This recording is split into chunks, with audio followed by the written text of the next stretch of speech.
Welcome, students of Joyeeta Banerjee at Nikunjapur High School, to this explainer. We're going to be breaking down the thrilling and, frankly, super bloody story of Shakespeare's brave general who turns into a total tyrant.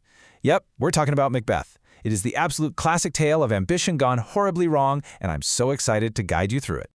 All right, let's jump right in. I want you to ask yourselves a pretty serious question. What would you do if some supernatural force suddenly promised you ultimate power?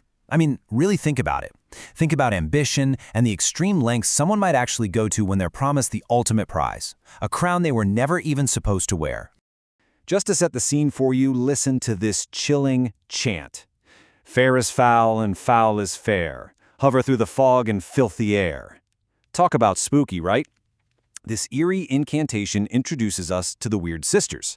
These are three witches with withered skin and wild dresses who just sort of appear out of nowhere amid thunder and lightning.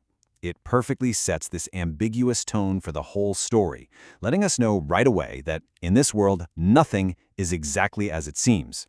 To help us track this pretty complex story, here's our roadmap. We'll be looking at 1. The witch's first prophecies, 2. Lady Macbeth's deadly influence, 3. The crown and the guilt, 4. The witch's second prophecies, and finally, 5. Macbeth's tragic end.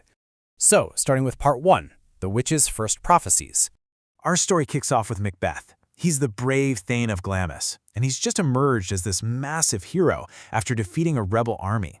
But then, a totally bizarre encounter on a heath completely flips his world upside down.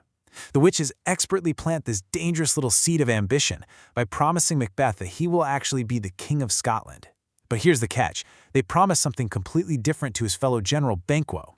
Speaking in these weird riddles, they tell Banquo he's going to be lesser but greater, and crucially, that his successors, meaning his children, will be kings. Which brings us to part 2, Lady Macbeth's deadly influence. So, Macbeth writes a letter to his wife all about this miraculous prophecy. But Lady Macbeth, she immediately spots a problem. She knows her husband's ambitious, sure, but she's really afraid he's just too kind to take the ruthless steps needed to actually steal the crown. You see, she feels absolutely zero compunction. That's a great word to remember, by the way, compunction. It means a feeling of guilt that prevents you from doing something wrong. Having none of it, she spurs on her reluctant husband's bloody purpose, camouflaging her treacherous plans with smiles and charm as they secretly plot a murder for when King Duncan visits their castle. Now, the really crucial thing to understand here is that Macbeth actually started out with a pretty clear conscience. I mean, he listed some very excellent rational reasons to absolutely not kill King Duncan. He's a close relative, he's a loyal subject, he's the king's host, so he should be protecting him from murderers, not being one. And above all, Duncan is actually a just, merciful, and loving ruler. But Lady Macbeth is brilliant, and she ruthlessly manipulates him. She attacks his courage, calls him fickle, and totally convinces him that this one terrible act will give them sovereign power for the rest of their lives. And you can really see Macbeth's psyche just crumbling right before the murder. As he's making his way through the dark toward the sleeping king's room, he actually hallucinates. He visualizes a floating dagger with drops of blood on the blade, literally pointing him towards his victim. As the text describes it, it was a mere phantasm created from his hot and oppressed brain. It's this terrifying sign of the immense stress and psychological burden just weighing him down before he even strikes the fatal blow. Moving into part 3, the crown and the guilt. Well, with Duncan tragically assassinated and his terrified sons fleeing the country in fear for their own lives, the throne is empty. So, Macbeth takes the crown. The witch's first prophecy literally comes true. But man, his newfound power is almost instantly poisoned by this deep, dark paranoia and guilt. You can clearly track his descent here. He transforms from a reluctant killer into an absolutely ruthless tyrant. Day 1, we have the murder of King Duncan. Later on, because he's so desperate to protect his crown from that prophecy given to Banquo, he actually hires killers to assassinate his former best friend. And finally, his most brutal act of all, the slaughter of Macduff's innocent family.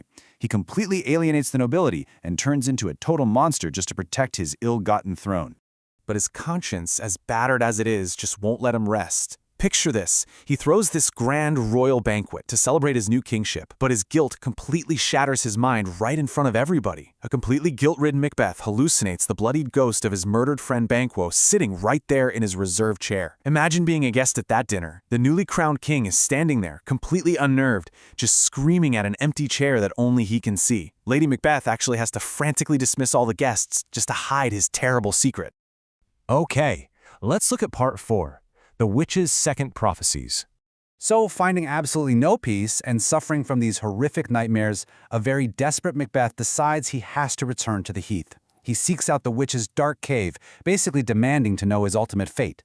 The witches boil up this horrific potion with all sorts of dreadful ingredients, and they summon 3 distinct infernal spirits. First up, an armed head warns him to beware of the Thane of Fife, which is Macduff. Second, a bloody child tells him to have no fear of man born naturally of a woman's womb. And third, a proud child holding a tree tells him you will not be vanquished until the wood of Burnham moves to Dunsinane Hill. Each of these spirits delivers a specific and heavily layered prophecy. And this right here perfectly captures Macbeth's fatal flaw. On one hand, he hears this and believes he's completely invincible. I mean, think about it. All men are born of women, right? And forests definitely can't physically unfix their roots and move across the country. But on the other hand, what he doesn't realize is that the witches are dealing in deceptive riddles. They are carefully designed to fill him up with false confidence, which will lead directly to his ruin. He takes these supernatural promises at literal face value, completely missing the dark, trickster nature of the Weird Sisters. Which brings us to our final section, Part 5, Macbeth's tragic end. We've reached the climax. This is where the true, devastating meaning behind the witch's dark magic is finally revealed, as Malcolm and Macduff lead a massive army against the tyrant king. But real quick, we have to note the tragic end of Lady Macbeth, his sole partner in all this wickedness.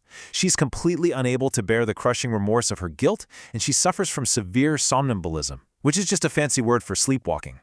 She ultimately dies, leaving Macbeth entirely alone, weary of the sun, and honestly just longing for death as the invading army approaches. Then, Macbeth's false confidence completely shatters. A pale, trembling messenger runs in and reports the impossible. The forest of Burnham appears to be actually marching towards his supposedly impregnable castle. But it's not magic, you guys, it's brilliant military strategy. Malcolm, acting like a very astute general, instructed his soldiers to chop down boughs from the forest trees to conceal their actual numbers as they marched. So the prophecy does come true, but in a totally unexpected, mundane way. Suddenly, Macbeth realizes he's been the victim of equivocations. Now that's another critical vocabulary word for you. Equivocations. It means the use of language with double meanings. He basically laments that you should never ever believe these juggling spirits. Sure, they kept their promise literally, but they completely deceived his understanding. They told him a technical truth, but it was a truth designed to completely destroy him. So in his final fierce skirmish, Macbeth faces the incredibly vengeful Macduff. Macbeth is still boldly boasting that he bears a charmed life and cannot be killed by any man born of a woman. But then Macduff delivers a devastating truth. He tells Macbeth he was untimely taken out from his mother's womb. Meaning, Macduff was not born naturally in the ordinary way. He was surgically removed. And just like that, the bloody child's prophecy is horrifyingly fulfilled. Macbeth's invincibility was nothing but an illusion all along.